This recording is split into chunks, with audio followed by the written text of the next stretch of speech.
Good morning, or good afternoon, or good evening, whatever and wherever this finds you. Today, December 15th of 2025, I wanted to talk about a really tough topic. Well, I don't want to talk about it, but I feel compelled, and there's a lot of reasons for that. But family estrangement, or having to cut ties with family, or when someone has cut ties with you, is one of the most painful things in the human experience. At least that's what I hear a lot of, and that's what I have noticed and experienced a little bit of myself. So what do we do about this? How do we move through it? How do we get to the other side? Is there a path through it? And at this time, right before Christmas, it is hard because the anxiety and stress builds when you think about, how am I going to have this family get together? Who can I invite? Who's going to be there? How am I going to deal with this? Should I reach out to someone who is estranged? And so I thought I would just discuss it a little bit, some of the things that I've learned and noticed. I'm not a therapist at all, so please take all of this with a grain of salt. It's just my own experience. And I have my trusty little notebook as usual. I have a mug of cinnamon flavored tea today in kind of a wintry fun cup. Even though I said to someone this morning on a live that, not my live, but their live, that I always use the same mug every morning, and that's true. But during Christmas, and sometimes in watching other people's videos, I get kind of inspired to pull out more thematic mugs. So anyway, also have this cute little bird, which is like a Christmassy thing. So hi. Just thought he would add a little festivity to the decor. But back to the difficult subject at hand, family estrangement. Now the word estrangement kind of sums up this idea of strange, or making a stranger. Either you've had to make someone else a stranger, or you have become a stranger in some way to your own family. And family has so much tied up in it. This is the reason that people go to therapy often, right? Is to untangle and unpack their childhood memories, to deal with a difficult relationship or situation. And sometimes it is really impossible. Sometimes it feels impossible. And other times it actually is impossible to move on in the way that you might want to.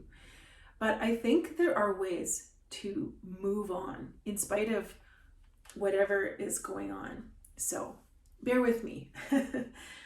Just gonna look down here for a second.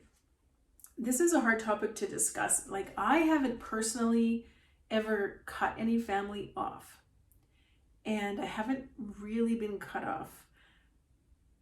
So you might be thinking, well, why are you talking about this? Well, I've been really close to it. And what I mean is I've been really close to the situation.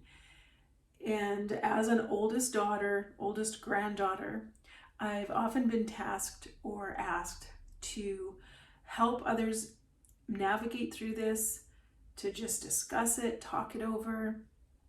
And so I've researched it quite a bit in trying to be prepared and trying to have wisdom and understanding.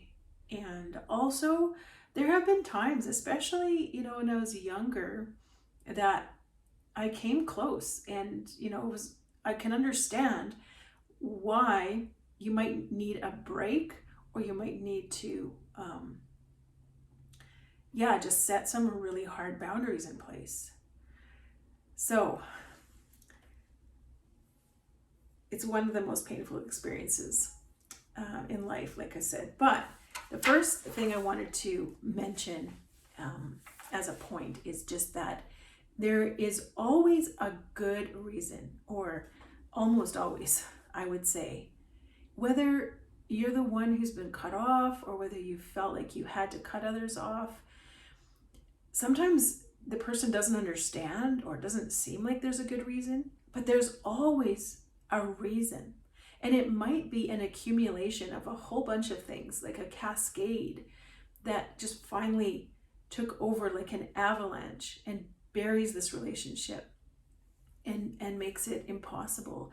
Or maybe there was a big event that happened, or perhaps a realization that just occurred and a person realized, I need to do something about this. Why does it happen? That's a really big question, and I've heard that a lot. Why on earth does this happen? Well, in thinking about it, one thing, as we all know, life has changed, society has changed, and the roles have changed. Kind of these fixed family roles where they're my parents, or they're my daughter, they're my son, we're family. That's still important, but it's not as significant as it was.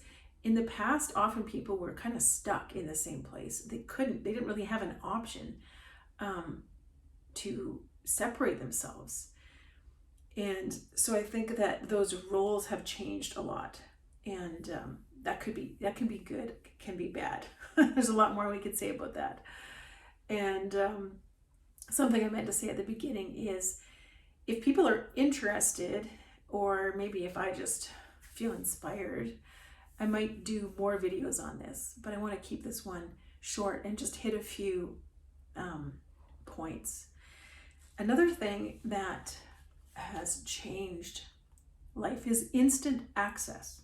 So you can't even go for a walk alone by yourself in the woods without your phone going off, right? And sometimes I've set boundaries where I don't have my phone on me, but a lot of times we feel a lot safer to have our phone on us. But even if, it's on silent, people can access you all the time, middle of the night, whenever. And I think that has made it harder. We've had to draw like firmer boundaries because sometimes we don't get a break from whatever difficult thing is going on, from whatever tough relationship. And we're just kind of, like I said, with the avalanche metaphor, just feeling buried under it. Another reason is more education, more therapy, social media. People are sharing their stories. And when someone shares, then others might say, oh, I'm going through that too, right? Or, oh, I didn't realize that this was this serious, or I didn't realize I had an option. And people who learn about mental health, who learn about their own mental health, can have just more understanding of like maybe a narcissistic relationship or an abusive relationship that they just kind of were bearing up under, and then they realize that it's almost literally killing them, right? And they just have to stop. Maybe they realize they're being manipulated, something like that. The big question is the estrangement punishment, or is it protection? And I think often it's a little bit of both, or a lot of one, a little bit of the other. And it's a good question to ask ourselves if we're the person who is pushing the other away or not talking to them. Am I punishing them? Or am I needing to protect myself?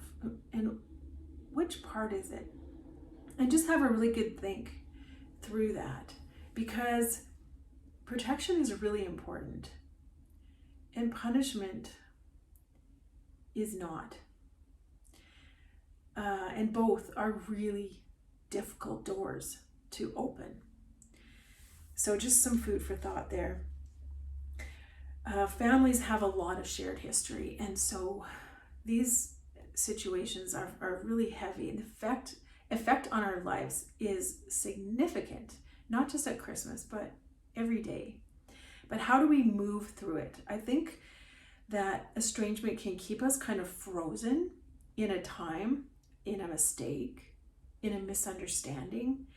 And sometimes it is impossible to move on. But the stress can really lessen, and the pain, I think, can lessen too, if we find at least a way to break free and move through this. How do we survive?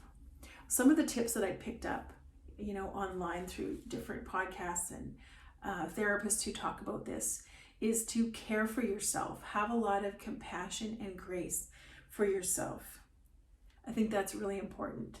When you don't feel love or compassion from those that you should or you want to, you can still care for your own heart and be kind to yourself. Learn and grow. Learn and grow. How can I learn something through this? What can I learn about myself? Where do I need to grow? Where can I change? Right?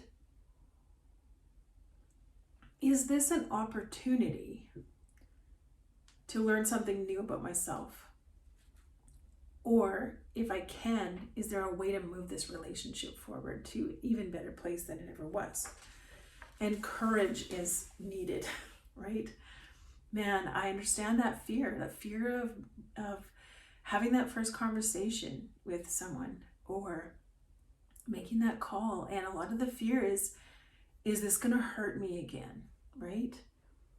How are they going to respond?